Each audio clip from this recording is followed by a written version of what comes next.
The small town of Blackwater Hollow lay nestled in the shadow of a sprawling, ancient forest that seemed to breathe with secrets. Its name derived from the murky waters of the river that meandered through it, casting an eerie sheen under the moonlight. This was no ordinary place. It had a peculiar charm that drew people in and held them captive, not by force, but by an inexplicable allure. The air carried whispers of stories untold, and the wind often sang songs of old, stirring up memories buried deep within the souls of its residents.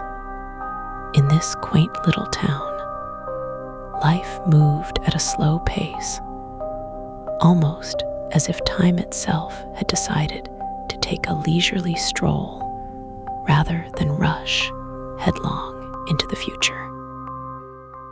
The streets were lined with weathered wooden buildings, each one whispering tales of days long past. There was a bakery on Main Street where the scent of fresh bread mingled with the faint aroma of pine from the nearby woods.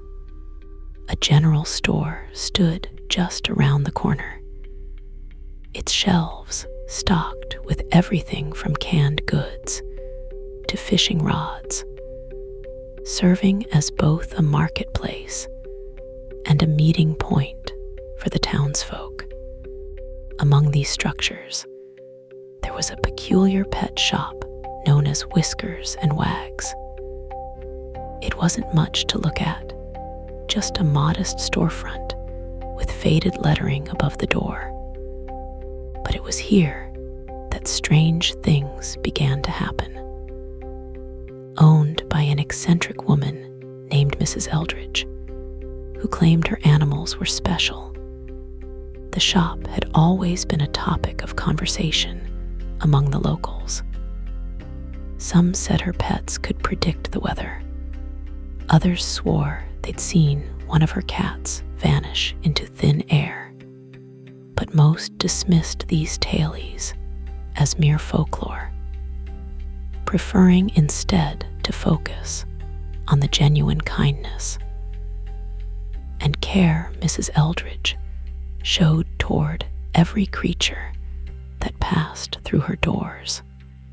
It was here, amidst the quiet humdrum of daily life, that our story begins, a tale of mystery, suspense, and the unbreakable bond between man and beast.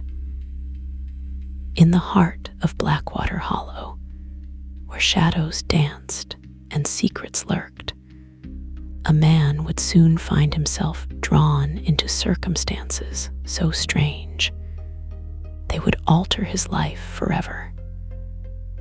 And it all started with a puppy. Walter Finch was a man whose life was as predictable as the ticking of a clock.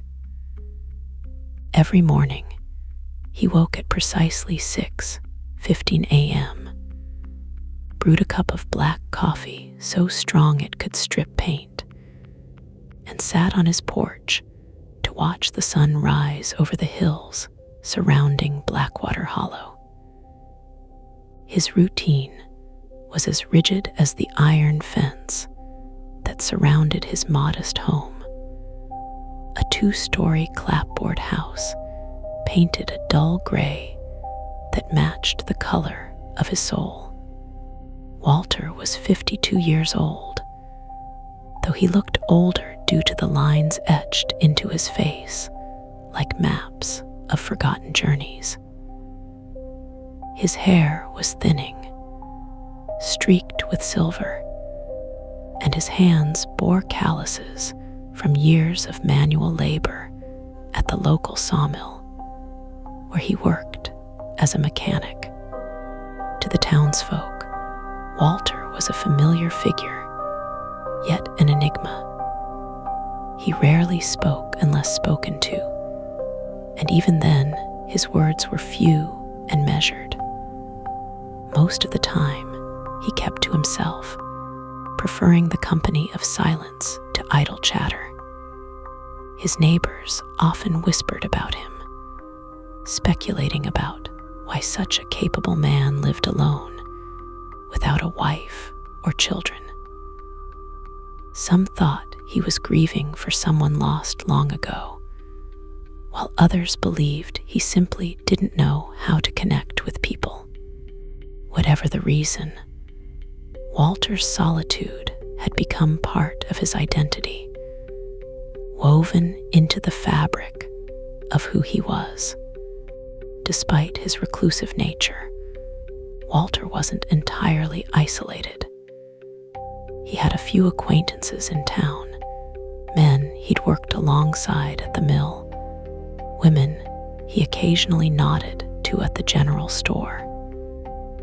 But none of these relationships extended beyond surface-level pleasantries. He attended church on Sundays, not out of faith, but because it gave him something to do. Afterward, he'd sit quietly in the back pew, listening to the sermons without ever truly engaging with their message.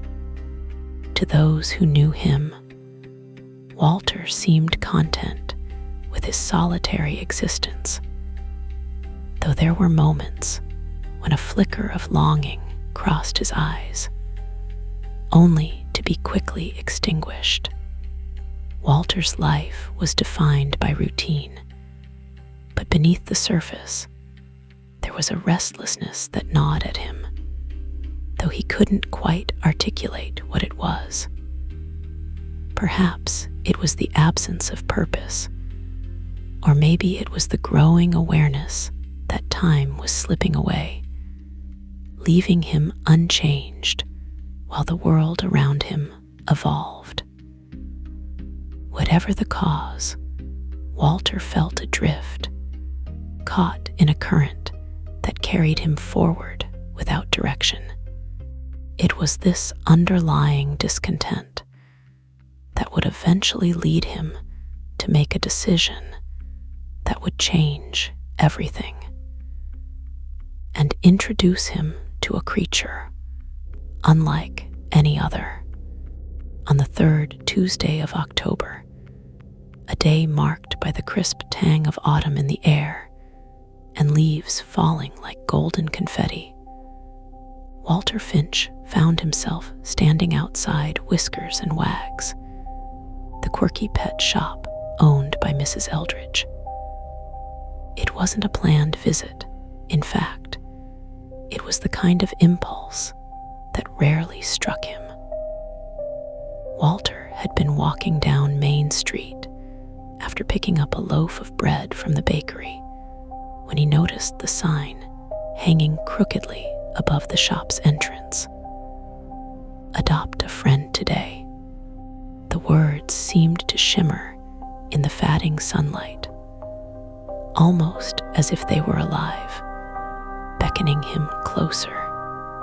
He hesitated at first, his hand hovering near the glass door. The thought of adopting a pet was absurd. It went against everything he knew about himself. Pets required attention, affection, and a level of commitment he wasn't sure he could offer. Yet something compelled him to step inside, as though an invisible thread had pulled him toward the shop. The bell above the door jingled softly, announcing his arrival, and the faint scent of cedar shavings and lavender greeted him. Mrs. Eldridge emerged from behind the counter, her presence filling the room despite her diminutive stature. She was an elderly woman with sharp blue eyes that seemed to pierce through pretenses, framed by thick glasses perched precariously on the edge of her nose. Her hair, a wild tangle of white curls, framed a face lined with age, but animated with curiosity. She wore a floral-patterned dress that clashed horribly with the mustard yellow apron tied around her waist, giving her an appearance both eccentric and endearing. "Good afternoon," she said, her voice warm yet tinged with mischief. "What brings you here today?" Walter cleared his throat, suddenly aware of how out of place he must have looked. I don't really know," he admitted, shuffling his feet. "Just passing by." Mrs. Eldridge tilted her head, studying him with an intensity that made him uncomfortable. "Well, sometimes the best things in life come when we least expect them," she said cryptically. Then, before he could respond, she gestured toward the rows of cages lining the walls. "Feel free to take a look around.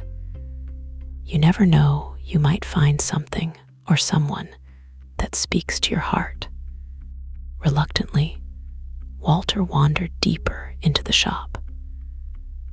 The sound of barking, mewing, and chirping filled the air, creating a symphony of animal voices that somehow managed to feel harmonious rather than chaotic. He glanced at the various creatures housed in the cages.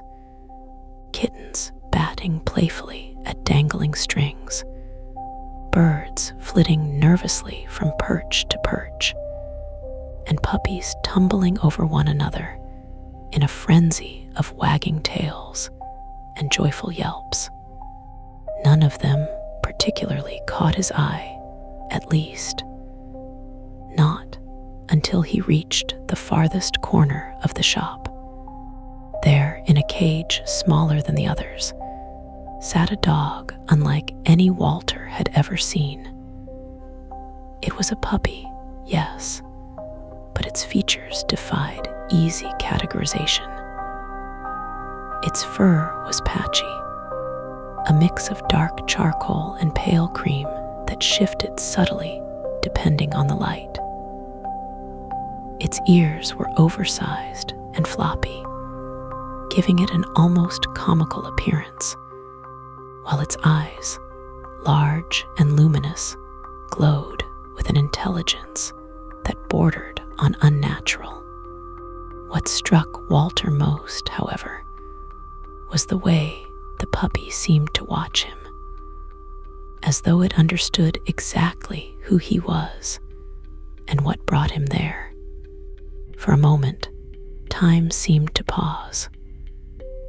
Walter stared at the puppy, and the puppy stared back, its expression calm yet insistent. There was no bark, no leap toward the bars of the cage, just a quiet, steady gaze that pierced straight through him. Without realizing it, Walter knelt down, bringing himself closer to the creature's level. "What's this one?" he asked, his voice barely above a whisper. Mrs. Eldridge appeared beside him, her expression unreadable. "Ah, that's Puck," she said, her tone dropping to match his own hushed volume. "He's special." "Special," Walter echoed, raising an eyebrow. "Oh yes," Mrs. Eldridge replied, leaning in conspiratorially. "Puck has a way of finding the right person. Not everyone can see him, you know. He chooses his companions carefully." Walter frowned, unsure whether to laugh or walk away. "Chosen me, huh? That sounds like something out of a fairy tale. It's more real than you think," Mrs. Eldridge said cryptically. "Tell me," Mr. Finch, do you feel like you've been waiting for something? Something you can't quite put your finger on?" Her question hung in the air, heavy with meaning. Walter opened his mouth to deny it, but the words stuck in his throat. Instead, he turned his gaze back to the puppy, which continued to regard him with unwavering interest. For the first time in years, he felt a spark of something unfamiliar, a mixture of curiosity and unease that unsettled him, but also intrigued him. "How much?" he asked finally, surprising even himself. Mrs. Eldridge smiled knowingly. "Oh, Puck isn't for sale. He's yours if you want him, but remember one condition. You must promise to care for him fully, no matter what happens." Walter hesitated, weighing her words. Promising anything felt risky, especially when he didn't fully understand what he was getting into. But as he looked at the puppy again, something stirred within him, a sense of connection he hadn't felt in decades. Against his better judgment, he nodded. "I promise," he said, his voice firm. Mrs. Eldridge clapped her hands together, her earlier solemnity replaced by delight. "Wonderful. Let's get you set up then." As she bustled off to gather supplies, Walter remained kneeling before the cage, his eyes locked with Puck. The puppy tilted its head slightly, as if acknowledging some unspoken agreement between them. And though Walter couldn't explain it, he knew in that moment that his life would never be the same again. From the moment Walter Finch carried Puck out of Whiskers and Wags, the puppy seemed less like an ordinary animal and more like a living paradox. As they walked back to Walter's home, the late afternoon sun casting long shadows across the cobblestone streets of Blackwater Hollow, Puck behaved in ways that defied explanation. Despite being cradled securely in Walter's arms, the puppy wriggled and squirmed with an uncanny precision, as if trying to orient itself towards specific landmarks along their route. At one point, it let out a low whine and twisted its head sharply toward the ancient oak tree at the corner of Elm and Maple Streets, a tree that had stood sentinel over the town for centuries, its gnarled branches reaching skyward like skeletal fingers. When Walter paused to adjust his grip, Puck ceased struggling altogether. Its large, luminous eyes fixed on the tree with an intensity that sent a shiver down Walter's spine. The sensation wasn't fear, exactly. It was more akin to awe, as though he'd stumbled upon something sacred without fully understanding its significance. Shaking off the feeling, he resumed walking, but Puck's behavior left an impression, one that lingered even after they reached his house. Inside, Walter placed Puck gently on the floor of his living room. The space was sparsely decorated, reflecting his preference for simplicity. A worn leather armchair, a battered coffee table cluttered with tools and half-finished crossword puzzles, and a bookshelf crammed with volumes of poetry and philosophy. The air smelled faintly of turpentine from the painting projects Walter occasionally undertook during bouts of insomnia.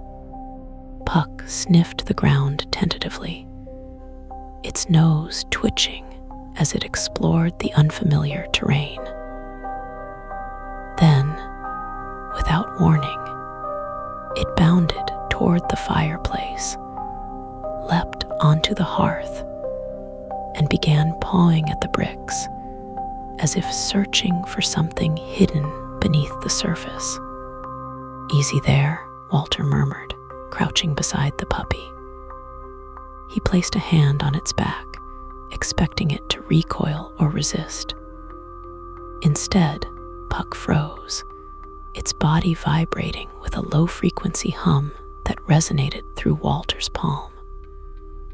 Startled, he withdrew his hand, but the sensation lingered, a strange warmth, tinged with an energy he couldn't quite define. It was as if the puppy wasn't merely a creature of flesh and blood, but something else entirely. Something connected to forces beyond the mundane. Over the next few hours, Puck exhibited behaviors that further cemented its otherworldliness. When Walter attempted to feed it a bowl of kibble, the puppy ignored the food entirely, opting instead to circle the kitchen table 3 times counterclockwise before settling beneath it. Later, when Walter turned on the television, Puck let out a series of soft barks that synchronized perfectly with the rhythm of the rainstorm depicted in a nature documentary. Each bark coincided with the crash of thunder on screen. Though the sound system emitted no audio cues that could have guided the timing, but perhaps the strangest occurrence happened just before bedtime.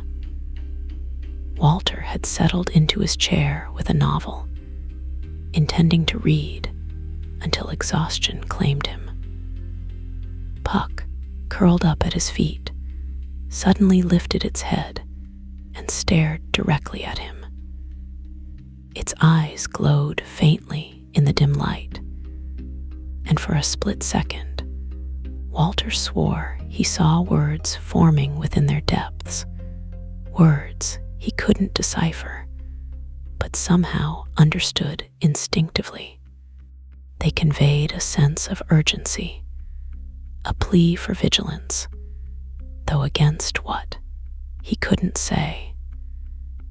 Before he could process the experience, the glow faded, and Puck returned to its slumber, leaving Walter staring blankly at the pages of his book. That night, as Walter lay awake in bed, he replayed the events of the day in his mind. Puck wasn't just a puppy, it was a puzzle, a riddle wrapped in fur.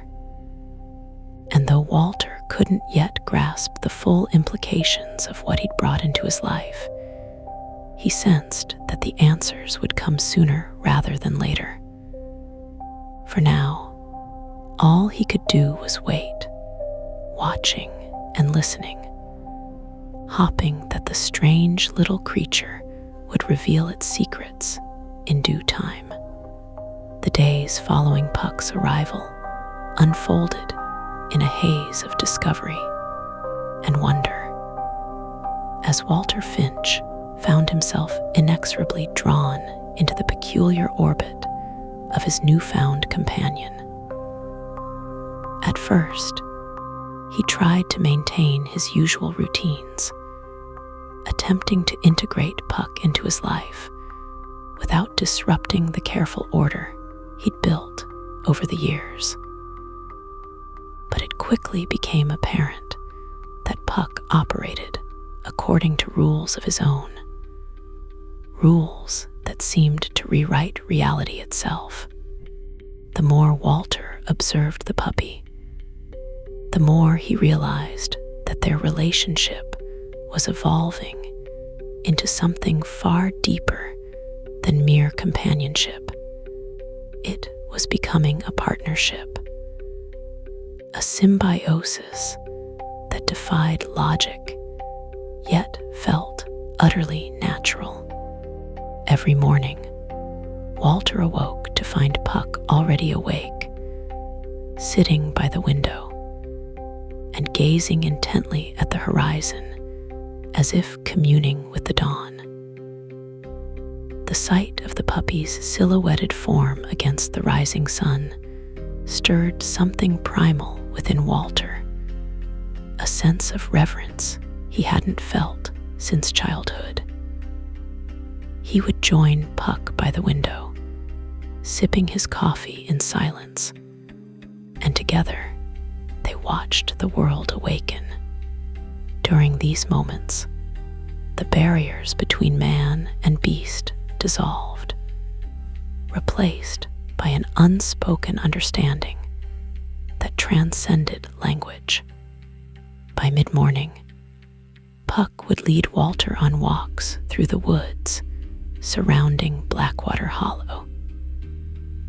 These excursions weren't aimless strolls, rather, they followed paths that seemed to materialize only when Puck chose them. Walter learned to trust the puppy's instincts, allowing him to navigate the labyrinthine trails with an ease that bordered on supernatural. Along the way, Puck pointed out things Walter had overlooked for decades. The intricate webbing of a spider's nest, the subtle shift in the breeze that signaled an approaching storm, the faint rustle of leaves betraying the presence of a deer, hidden just out of sight. Through Puck's guidance, Walter began to see the forest anew, not as a backdrop to his life, but as a living, breathing entity teeming with secrets and wonders. Evenings brought their own rituals. After dinner, Walter would sit in his armchair with a book, while Puck positioned himself strategically at his feet, his tail thumping steadily against the hardwood floor. Occasionally, the puppy would tilt his head upward, fixing Walter with those luminous eyes that seemed to hold entire galaxies within their depths. Sometimes, Walter swore he heard whispers in the silence, soft, melodic tones that resonated in his chest like a hymn sung by the earth itself. Though he couldn't make out the words, the feeling they evoked was unmistakable. Comfort, belonging, and a profound sense of peace. Perhaps the most remarkable aspect of their bond was the way Puck seemed to anticipate Walter's needs before he even recognized them himself. On days when the weight of solitude pressed heavily upon him, Puck would nuzzle against his leg, offering silent support that spoke louder than any words. When Walter wrestled with doubts about his decision to adopt the puppy, Puck would curl up beside him, radiating a calm assurance that chased away his fears. It was as though the puppy possessed an innate understanding of Walter's innermost struggles, a sixth sense that allowed him to provide exactly what was needed at precisely the right moment. And yet, for all the warmth and joy Puck brought into Walter's life, there remained an element of mystery that neither time nor familiarity could dispel.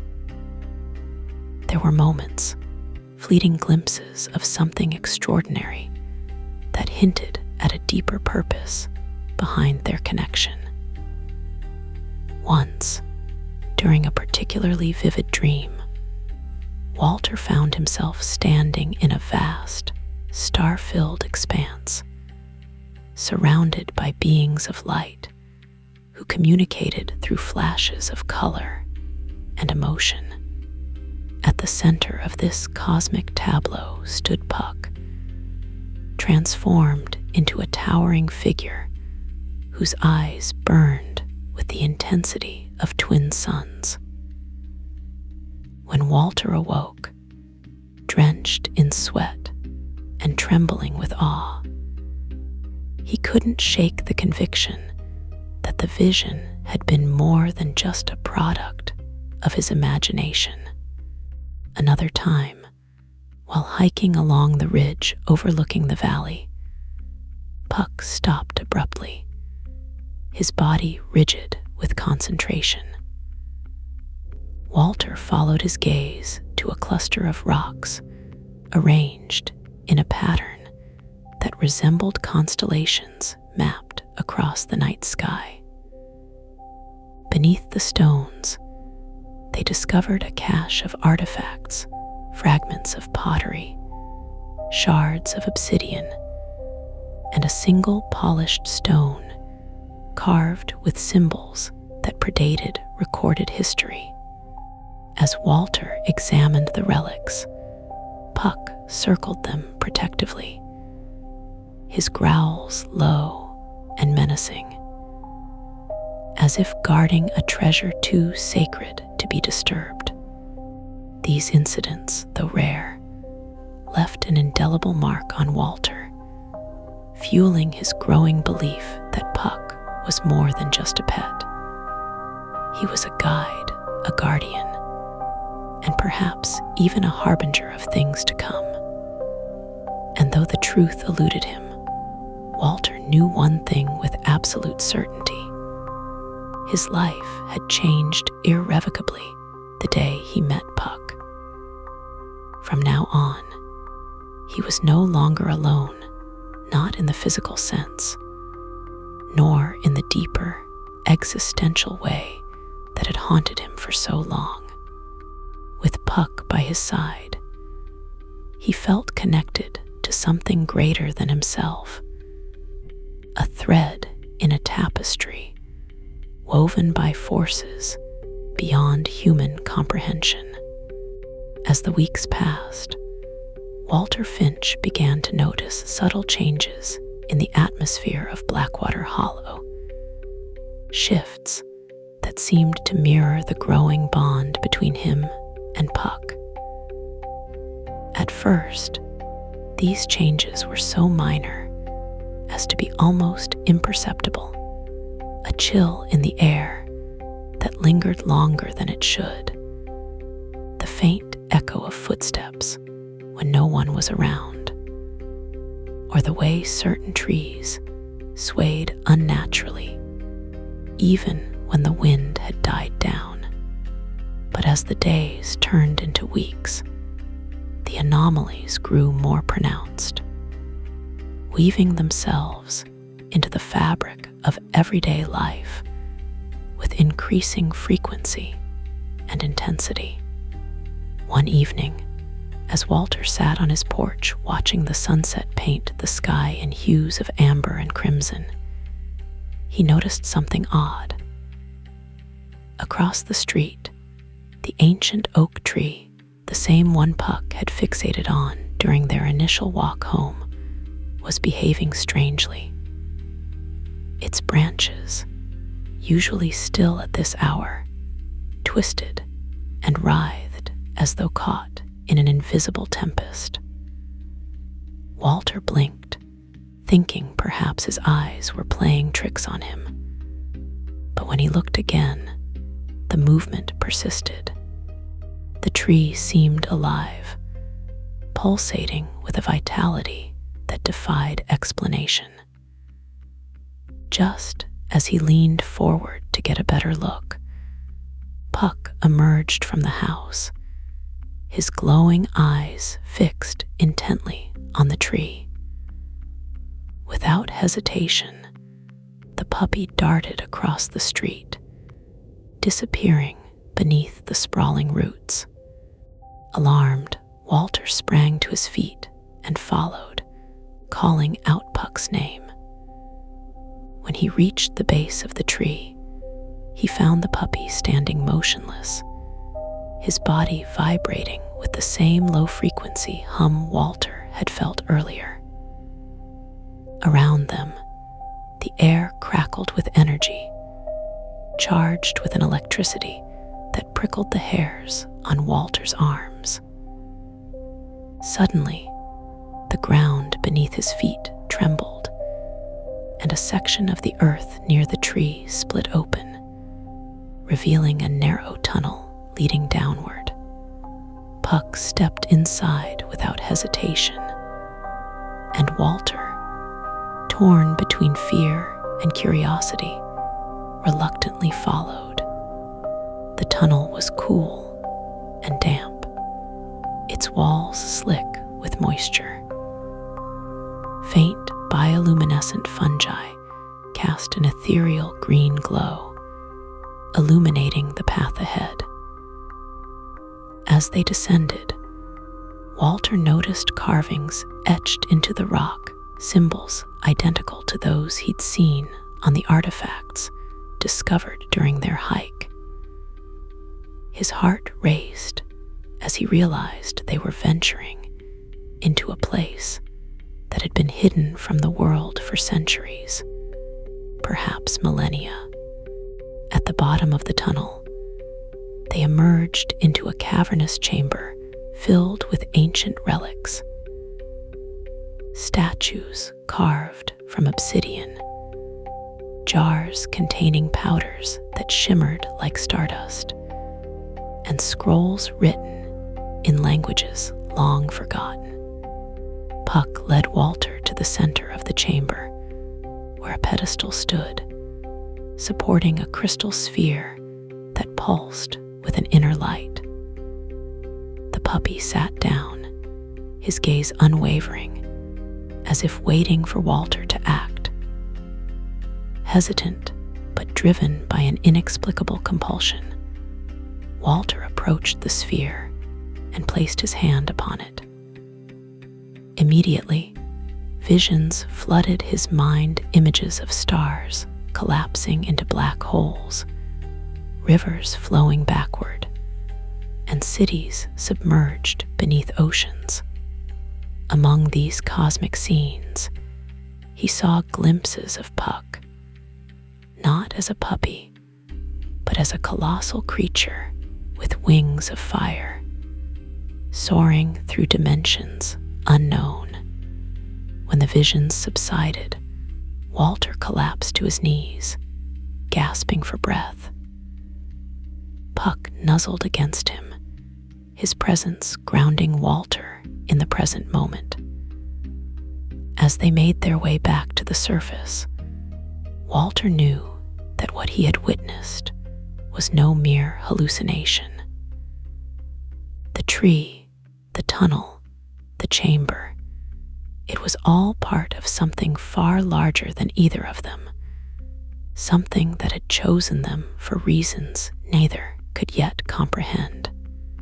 Back at home, Walter couldn't shake the feeling that the boundaries between the ordinary and the extraordinary were beginning to blur. Strange occurrences multiplied, clocks stopping simultaneously throughout the house, lights flickering without power surges, and shadows moving independently of their sources. One night, as he lay in bed, he heard a soft knocking at the window. Peering outside, he saw nothing but darkness, yet the sound persisted, rhythmic and deliberate. When he rose to investigate, Puck blocked his path, his growls deep and menacing. Reluctantly, Walter retreated, but the incident left him uneasy, as though unseen forces were testing his resolve. Days later, While working at the sawmill, Walter encountered another anomaly. A machine that had functioned flawlessly for years suddenly malfunctioned, its gears grinding to a halt as if frozen in time. As he inspected the damage, he noticed Puck standing nearby, his eyes fixed on the machine with an intensity that suggested he understood the problem better than anyone else. Acting on instinct, Walter followed the puppy's gaze and discovered a shard of obsidian lodged in the machinery, its edges glowing faintly. Removing the shard restored the machine's functionality, but the incident raised more questions than answers. How had the shard gotten there? And why had Puck seemed to know about it? These events, coupled with the growing sense of unease permeating the town, convinced Walter that Blackwater Hollow was changing. The once peaceful village now felt like a crucible, its inhabitants unwitting participants in a drama, unfolding on a scale beyond human comprehension. And at the heart of it all was Puck, a creature whose origins and true nature remained shrouded in mystery. Walter realized that whatever role he had been thrust into, it was no accident. The universe, it seemed, had plans for him, and Puck was both his guide and his protector. As the nights grew colder and the shadows lengthened in Blackwater Hollow, Walter Finch found himself increasingly drawn to the ancient oak tree that stood sentinel at the corner of Elm and Maple Streets. It was more than just curiosity that pulled him there. It was a compulsion, a gravitational pull he couldn't resist. Each visit revealed new details about the tree's peculiarities, details that hinted at its central role in the unfolding mystery. The bark was rough to the touch, yet it seemed to pulse faintly under his fingertips, as if alive with a heartbeat of its own. The roots, exposed in places, twisted and coiled like serpents frozen in time, their shapes forming patterns that Walter couldn't quite decipher, but felt eerily familiar.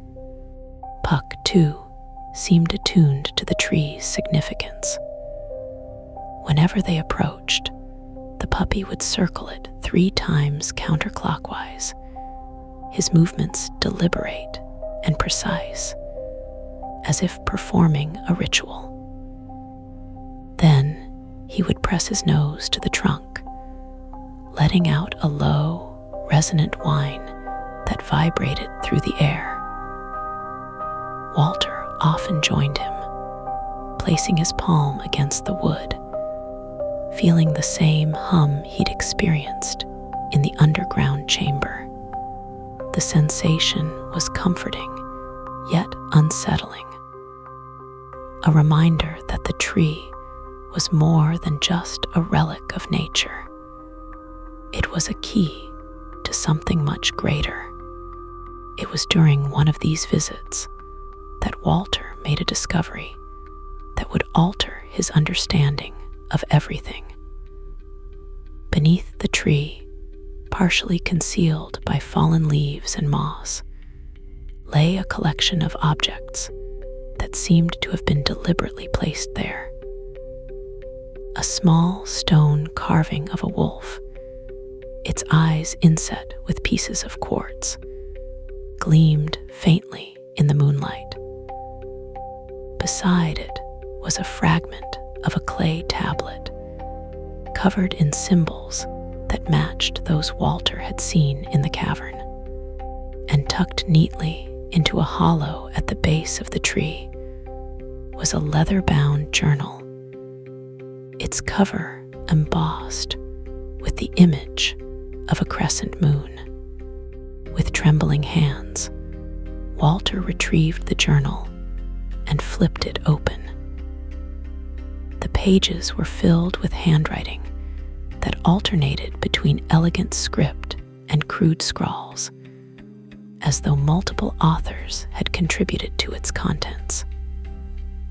The entries described rituals, observations, and warnings, all centered around the tree and its connection to the cosmos.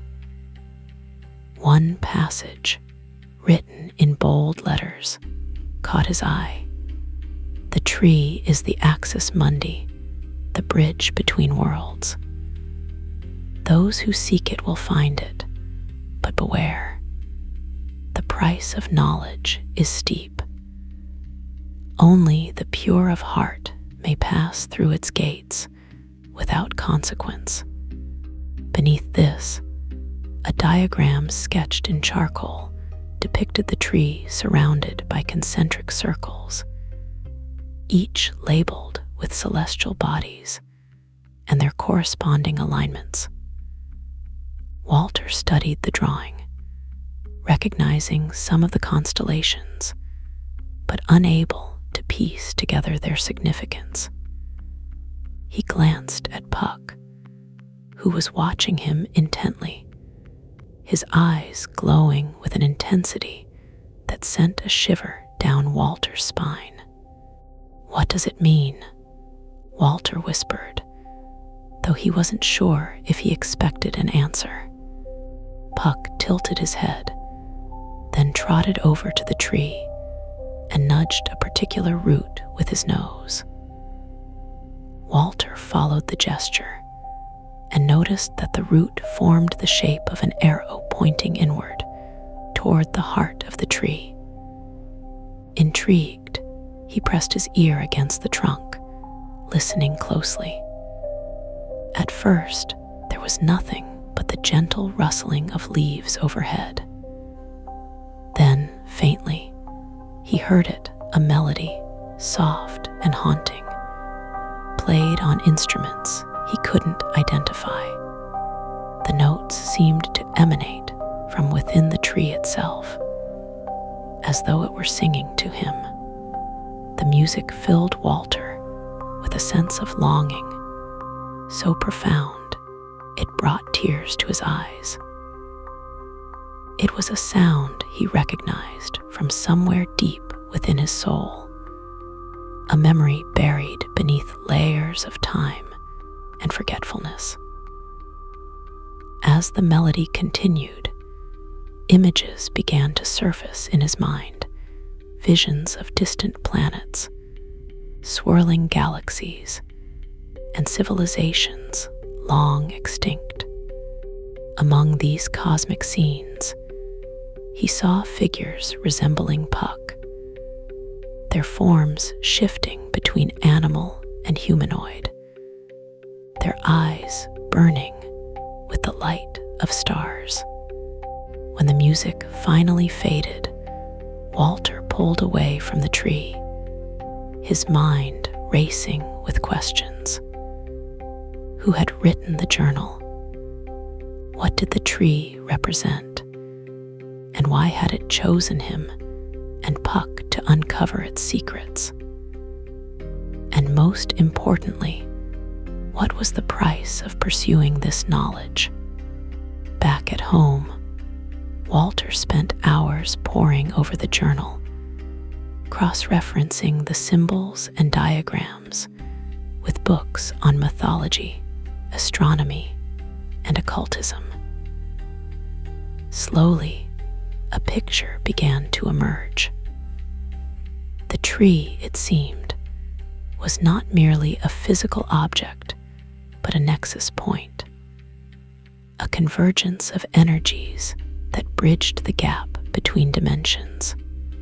According to the journal, certain individuals, referred to as guardians, were tasked with protecting this portal, ensuring that it remained sealed except during rare celestial alignments. These alignments, called conjunctions, occurred every century and granted access to those deemed worthy. Walter realized with growing dread that the next conjunction was imminent. Calculations based on the journal's charts indicated it would occur on the winter solstice, less than 2 months away. If the alignment was successful, the tree would open a gateway to another realm, one described in the journal as both wondrous and perilous. But the process came with risks. The journal warned of entities that sought to exploit the conjunction for their own purposes, beings that thrived on chaos and destruction. Should they succeed in breaching the barrier, the consequences for Blackwater Hollow, and possibly the entire world, would be catastrophic. Puck, sensing Walter's turmoil, rested his head on his lap, his presence grounding him in the present moment. Walter stroked the puppy's fur, drawing strength from their connection. Together, they faced the daunting task ahead, preparing for the conjunction, safeguarding the tree, and unraveling the mysteries that surrounded it. Though the road ahead was fraught with uncertainty, Walter knew one thing with absolute certainty: he and Puck were bound to this mission. Their fates intertwined with the fate of the universe itself. As the days shortened and the frost crept into the soil, the atmosphere in Blackwater Hollow grew heavier, as if the very air itself was bracing for something monumental. Walter Finch, now deeply entwined in the mysterious workings of the ancient oak and its cosmic connections, found himself increasingly vigilant. The nights were no longer peaceful retreats. Instead, they were fraught with restless dreams and the persistent feeling of being watched. It was during these sleepless hours that Walter began to notice subtle shifts in the environment around him, changes that seemed to align with the ominous warnings in the journal. First, there were the lights. On clear nights, Walter would catch glimpses of strange luminescence flickering in the distance, beyond the tree line. These lights weren't the typical fireflies or distant lanterns of the town. They pulsed with an irregular rhythm, casting an otherworldly glow that seemed to dance along the horizon. Each sighting left Walter with a cold knot in his stomach, a sensation that something was encroaching on the tranquility of the town. Then came the disturbances in the forest. Animals that had once roamed freely now seemed to avoid the areas closest to the ancient oak. Deer tracks vanished from the usual paths, and the usual chorus of nocturnal creatures fell silent whenever Walter ventured near the tree. Even Puck, who had always shown an uncanny ability to interact with wildlife, seemed cautious, his movements slower and more deliberate, as if sensing a shift in the natural order. The townsfolk, too, began to notice the changes, though their interpretations varied widely. Some dismissed the phenomena as seasonal variations, attributing the oddities to the whims of nature. Others, however, whispered of curses and ancient spirits awakened by some forgotten ritual. Gossip spread like wildfire, with tales of shadowy figures seen lurking in the woods and strange noises echoing through the night. Walter, who had always preferred solitude, found himself the subject of curious stares and hesitant inquiries from his neighbors. He avoided engaging in these conversations, knowing that the truth was far stranger and potentially more dangerous than any rumor. Puck, meanwhile, became increasingly agitated. His behavior, once characterized by calm observation and playful exploration, now oscillated between heightened alertness and moments of intense focus. Walter often caught the puppy staring at the sky, his glowing eyes tracking movements invisible to the human eye. Once, while sitting by the fire, Puck let out a low growl, his hackles raised, and bolted toward the window. Walter followed his gaze and saw nothing but the dark silhouette of the ancient oak against the starry backdrop. Yet, the sensation of being watched intensified, as if unseen eyes were peering through the veil of night. The tension reached a peak one evening when Walter returned home to find Puck packing anxiously in the living room. The puppy's body was tense, his tail held high, and his ears twitching as if catching sounds beyond the range of human hearing. Walter knelt beside him, speaking soothing words, but Puck's agitation only increased. Suddenly, the lights in the house began to flicker, plunging the room into brief periods of darkness. Walter's heart raced as he scrambled to check the circuit breaker, but everything appeared normal. Just as suddenly as it had begun, the phenomenon ceased, leaving the house bathed in an eerie stillness. That night, Walter decided to return to the ancient oak, driven by a need to understand the source of the disturbances. Armed with a flashlight and the journal, he ventured into the forest, Puck at his heels. As they approached the tree, the air grew colder, and a faint hum resonated in the background, similar to the vibrations Walter had felt during previous encounters. The closer they got, the stronger the sensation became, until it was almost deafening. Puck stopped abruptly, his body rigid, and let out a sharp bark that echoed through the woods. At that moment, the tree seemed to change. Its bark rippled as if liquid metal flowed beneath the surface, and the roots shifted, rearranging themselves into complex patterns that glowed faintly in the moonlight. Walter felt a surge of energy coursing through the ground, powerful enough to make his legs tremble. The journal, clutched tightly in his hand, warmed to the touch, its pages fluttering as if alive. Walter opened it, scanning the entries for any clue that might explain what was happening. His eyes landed on a passage he hadn't noticed before. When the watchers stir, the balance tilts.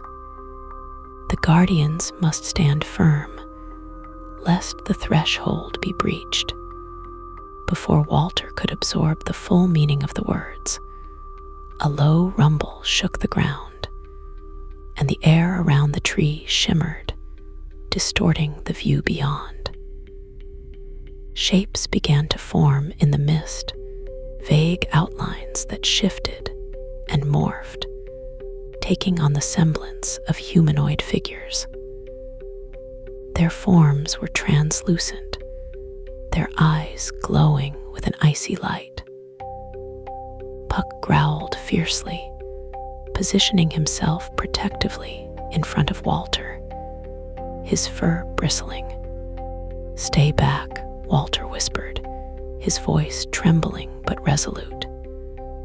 He tightened his grip on the journal, feeling its power surge through him. The figures halted, their gazes locking onto Puck, who met their stare with unyielding determination. For a long moment, the standoff continued, the tension palpable. Then, as suddenly as they had appeared, the figures dissipated, melting back into the shadows. Walter sank to his knees, his breath coming in ragged gasps. Puck nuzzled against him, offering comfort and reassurance. As they made their way back home, Walter knew that the confrontation was merely a prelude to what lay ahead. The Watchers, whoever or whatever they were, had issued their challenge, and the stakes were higher than he had ever imagined. The morning of the winter solstice dawned with an unusual clarity. The skies, a brilliant shade of azure that stretched endlessly above Blackwater Hollow. Walter Finch stood at the edge of the forest, the ancient oak looming before him like a sentinel guarding the boundary between worlds. The air was crisp, carrying with it the faint scent of pine and frost. But beneath this natural aroma lay an undercurrent of something else, an electric charge that prickled the skin and quickened the pulse. Puck paced beside him, his glowing eyes scanning the horizon, as though anticipating the arrival of forces unseen. According to the journal, today was the day, the moment when the celestial alignment would culminate, opening the gate that connected this realm to others. Walter had spent the preceding weeks preparing for this event, poring over the text's instructions and gathering materials mentioned in the rituals. He had constructed a circle of obsidian shards, each one etched with symbols that corresponded to the constellations described in the diagrams. Inside the circle, he placed the quartzite wolf carving and the clay tablet fragment, arranging them according to the journal's specifications. These items, combined with the power of the ancient oak, were meant to stabilize the portal and ensure its safe activation. As the hours passed, Walter felt a growing sense of anticipation mixed with dread. The journal had warned of the dangers inherent in such an undertaking, not only to himself, but to the entire town. Yet, he couldn't turn back now, not after everything he and Puck had uncovered, not after the responsibility that had been thrust upon them.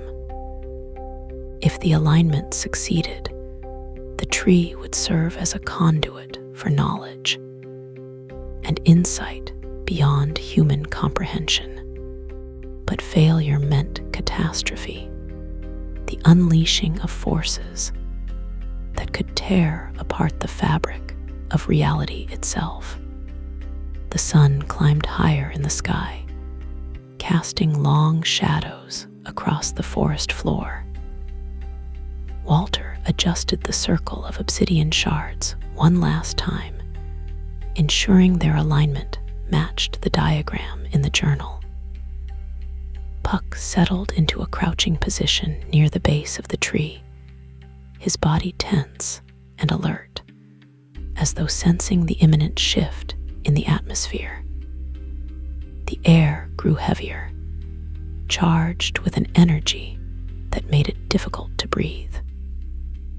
Walter took a deep breath, steadying himself for what was to come. At precisely noon, the heavens seemed to pause. The wind died down, and even the birds fell silent, leaving an eerie stillness that enveloped the clearing. Walter glanced upward, watching as the sun reached its zenith, perfectly aligned with the ancient oak. In that moment, the ground beneath his feet began to tremble, a low vibration that resonated through the earth like a heartbeat. The tree itself seemed to pulse, its bark shimmering with an inner light that pulsed in rhythm with the vibrations. Puck let out a sharp bark, drawing Walter's attention back to the circle. The obsidian shards glowed faintly, their surfaces reflecting fragments of starlight despite the daylight. Slowly, the glow intensified, spreading outward until it formed a halo around the circle. Walter stepped inside, clutching the journal tightly in one hand while placing the other on the quartzite wolf carving. The artifact responded immediately, emitting a soft hum that synchronized with the vibrations emanating from the tree. The world around him blurred, colors bleeding together in a kaleidoscope of light and shadow. Walter felt himself being pulled forward, drawn inexorably toward the center of the circle. The journal's pages fluttered violently, as if alive, and he caught glimpses of words written in languages he didn't recognize, but somehow understood. The text spoke of creation and destruction, cycles of birth and death, and the delicate balance that sustained existence. It was overwhelming, yet strangely comforting, as though the universe itself were speaking directly to him. Suddenly, the vision shifted. Walter found himself standing in a vast expanse of nothingness, surrounded by swirling galaxies and nebulae that stretched infinitely in every direction. At the heart of this cosmic void stood Puck, transformed into a creature of immense proportions. His fur shimmered with the light of stars, and his eyes burned with the intensity of supernovae. Around them floated figures, beings composed of pure energy, their forms shifting and fluid, yet unmistakably sentient. These were the Watchers, the entities mentioned in the journal, their presence both awe-inspiring and terrifying. One of the Watchers approached, its form coalescing into something resembling a humanoid silhouette. Its voice resonated within Walter's mind, devoid of sound, yet rich with meaning. "You have been chosen," it said. "Few possess the strength to face what lies beyond the veil. Fewer still survive the truth." Walter nodded, his throat too tight to speak. He had known from the beginning that this journey would not be without cost. But now, faced with the reality of what awaited him, he felt a surge of resolve. "What must I do?" he asked, his thoughts projecting outward like ripples on water. The watcher gestured toward the portal that had materialized behind them, a swirling vortex of light and darkness, pulsating with raw energy. "Pass through," it commanded.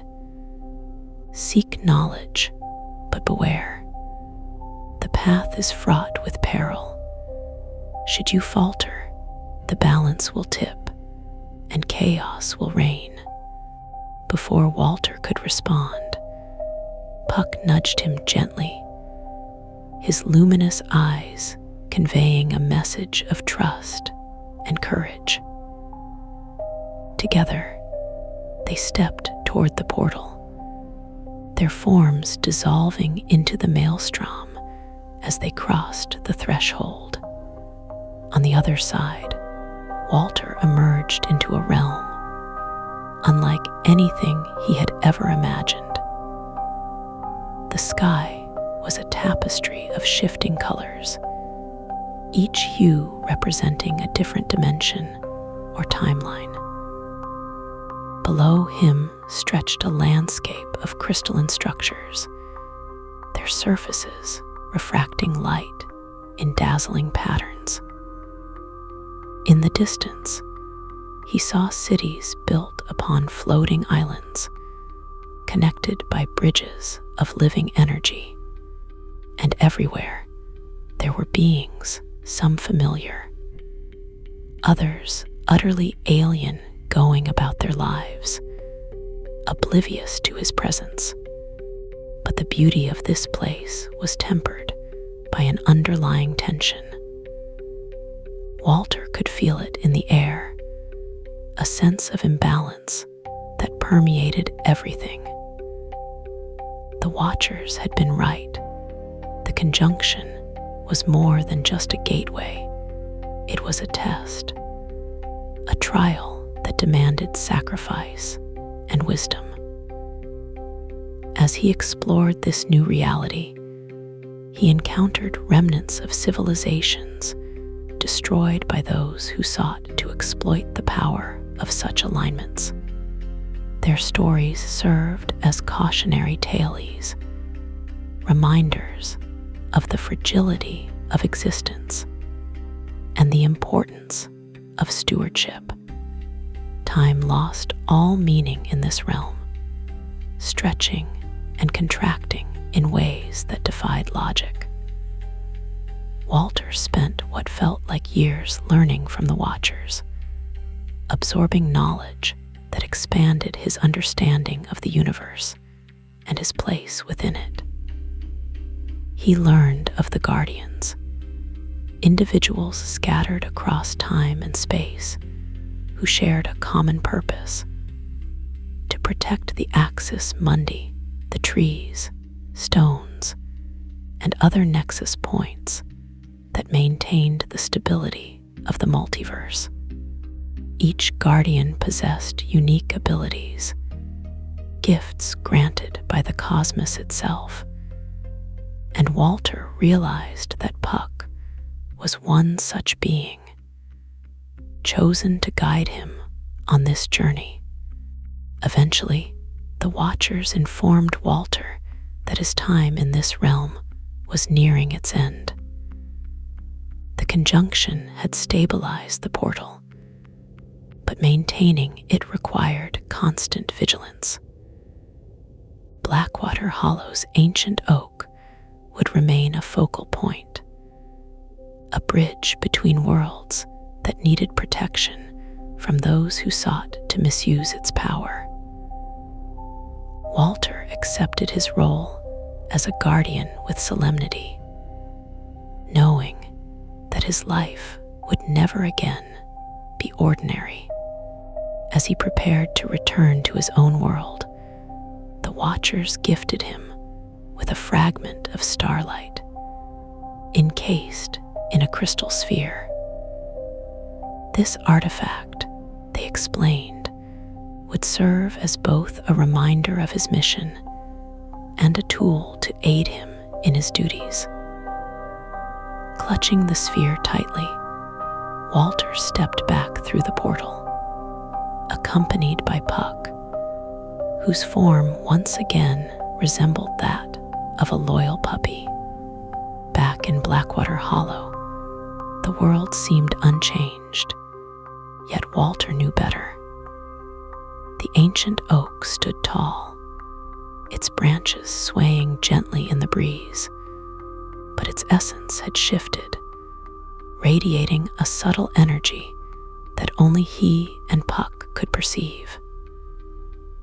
The townsfolk noticed no difference, continuing their daily routines unaware of the cosmic significance of their surroundings. But Walter felt different. He carried within him the weight of knowledge and responsibility, a burden he embraced willingly. From that day forward, Walter Finch became a protector, a guardian of the secrets hidden within the ancient oak. He continued his solitary existence, finding solace in the companionship of Puck and the quiet rhythms of nature. Yet he also kept watch, vigilant against any threats that might seek to exploit the power of the conjunction. For while the immediate danger had passed, the universe was vast and unpredictable, and the battle for balance was far from over. And so, in the heart of Blackwater Hollow, where shadows danced and mysteries lingered, Walter Finch stood ready, his bond with Puck stronger than ever, their destinies forever intertwined with the forces that governed the cosmos.